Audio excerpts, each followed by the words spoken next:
The kids around my neighborhood used to think I was Cuban at the time because I looked different. So I guess the way it works is people are so used to seeing what is depicted as Indian within the movies, the old movies and things. So if you don't look that way, they don't expect you to be Indian. They think you're either black or Hispanic or something else.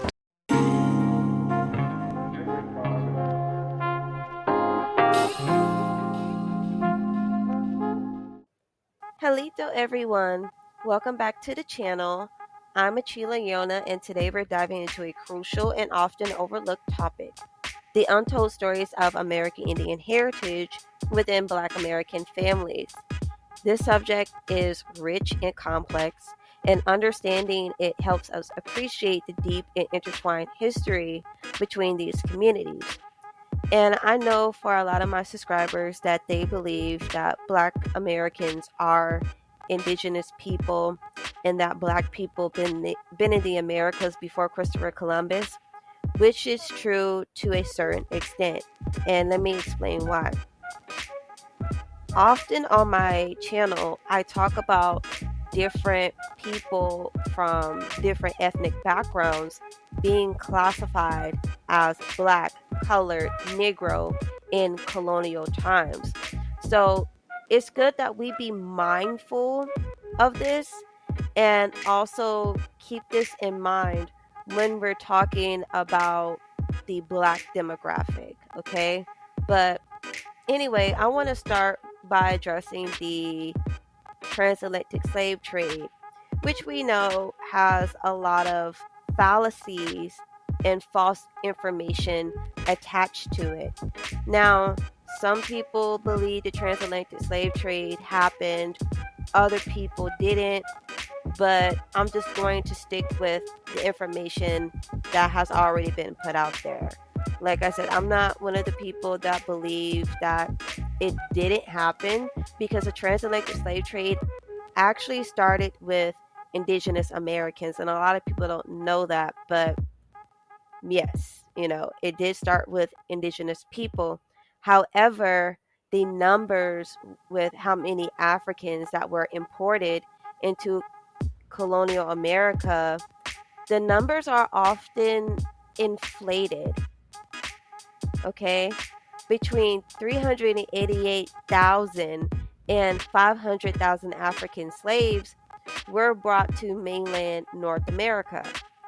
While exact numbers are challenging to confirm, the impact of this forced migration was profound.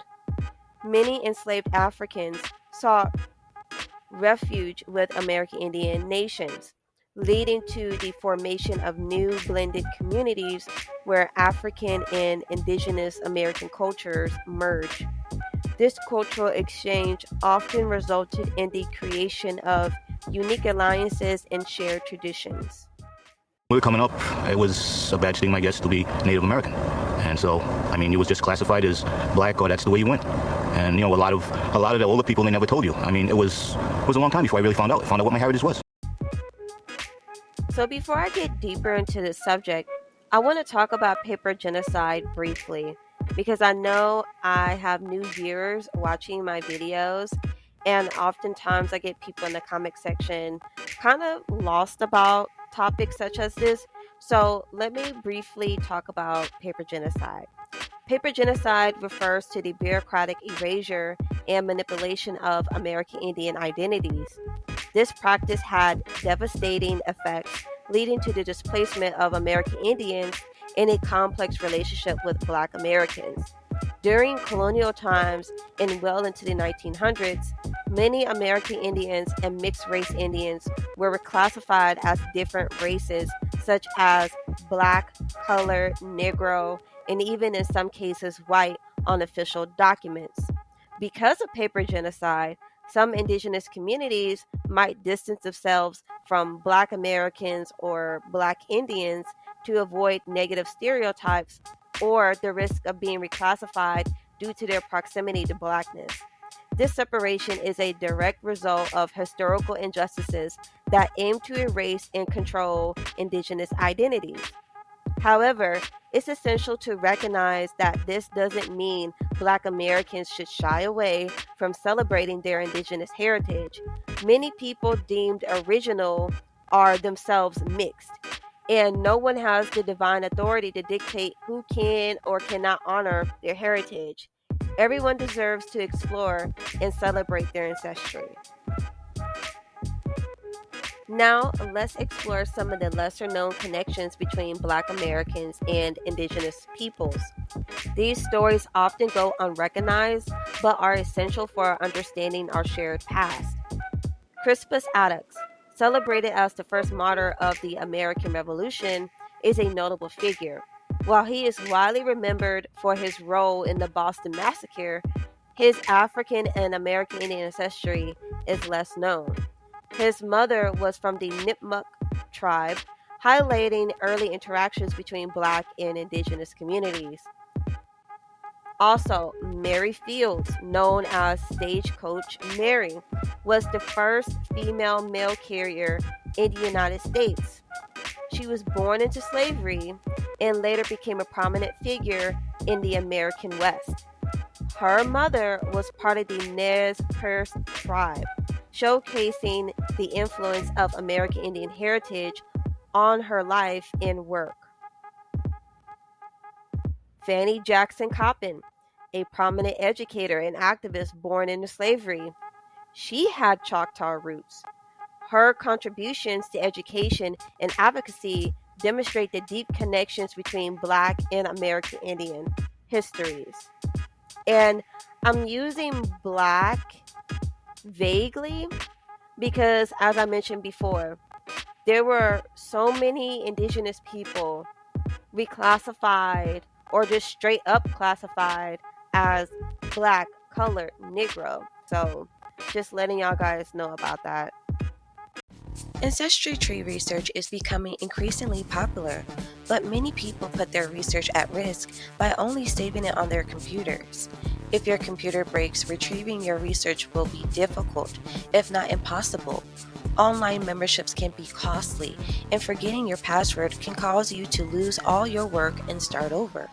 Preserve your research with our fillable family group sheets. Introducing School of Yona, our family tree organizer.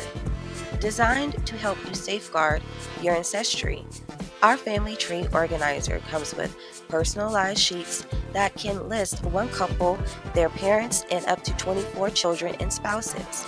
Entries provided for ancestors who are listed on the Indian rolls and slave schedules, and also 40 two-sided sheets in all, and much more.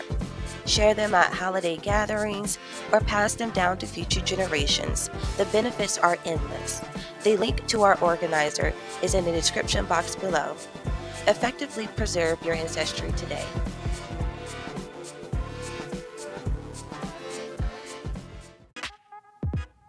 The histories of Black Americans and American Indians are deeply intertwined, revealing complex narratives of survival, resistance, and cultural exchange.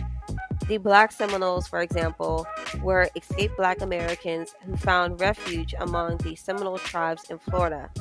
Together, they formed resilient alliances and fought against both Spanish and European American encroachments, leaving a lasting impact on the history of the region. After the Civil War, the freedmen of the five civilized tribes, Cherokee, Choctaw, Chickasaw, Creek, and Seminole, were granted citizenship within these nations, or they were supposed to. This created a unique blend of Black and Indigenous cultures, though it also led to a complex legal and social challenges.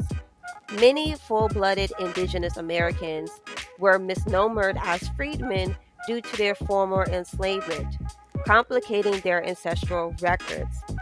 Oral traditions, often overshadowed by written histories, have preserved stories of collaboration between American Indians and Black Americans, shedding light on often overlooked aspects of resistance and solidarity.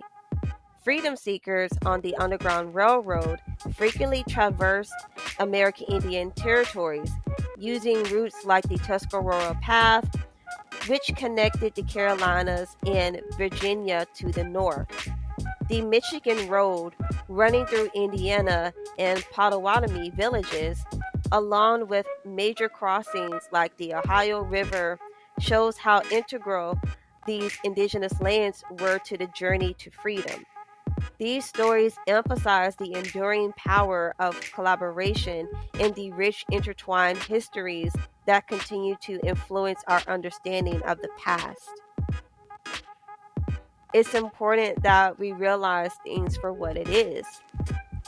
Understanding these connections helps correct historical inaccuracies and provides a clearer picture of our shared past. It challenges stereotypes, fosters respect, and acknowledges the resilience of both Black American and Indigenous communities. And to me, that's all that matters because we're always going to be told things that are not 100% true. And I learned this in school. I learned while I was in school that the history books that they have us read, study, that they test us on aren't even 100% factual. But yet they indoctrinate us with these perspectives, with these narratives that fosters hate and misinformation. So it's important for us to unpack everything that has been taught to us, especially when it comes to genealogy research. A lot of Black Americans feel like they don't have American Indian ancestry because the little DNA ancestry test they took told them they have a small amount of American Indian DNA, but DNA ancestry tests do not prove your racial origins. For Black Americans, exploring potential Indigenous ancestry is both empowering and enlightening. Looking into regional historical societies and local archives about Black and Indian relations provides a treasure trove of information.